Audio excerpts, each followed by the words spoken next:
Hello, Luke, the Geek of Steel here again, and I'm here to talk to you about my obsession with big books. Behind me are my collection of DK encyclopedias.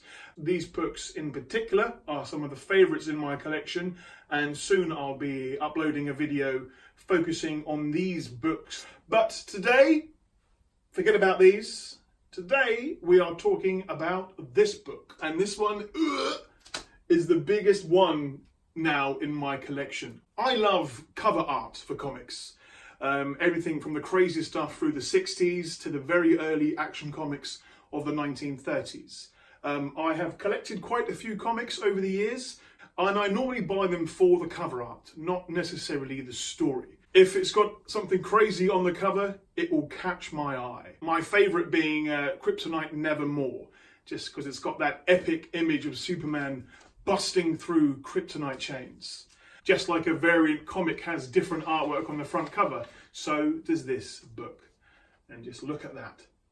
The Trinity looking majestic as ever. Let's have a look inside. There are a lot of sections to this book, and I'm very happy that there is a whole section dedicated to Neal Adams. I feel Neal Adams' cover art is phenomenal. Bang! Straight away with the fantastic Man of Steel Collector's Edition.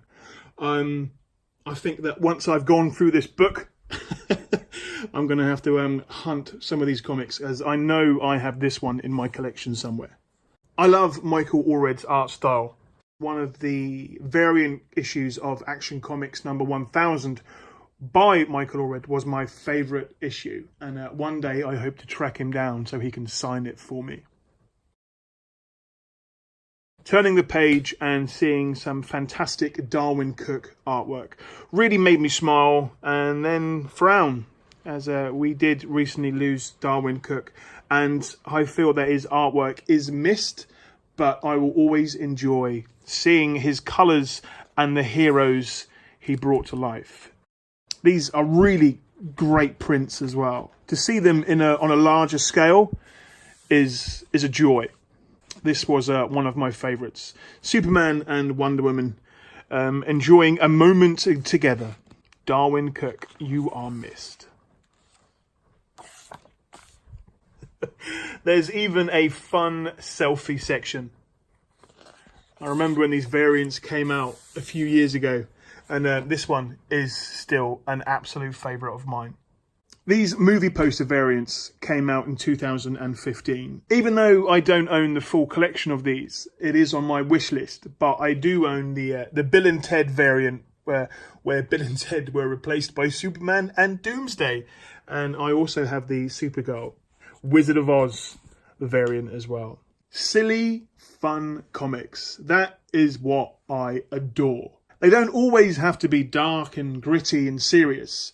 Sometimes you just want a silly escape. When I saw Teen Titans Go earlier on this year, I love seeing Dan Hipp's artwork all across that movie. There were fantastic joke posters and references throughout the movie, and sometimes I had trouble focusing on the actual film because I was enjoying Dan Hipp's art so much.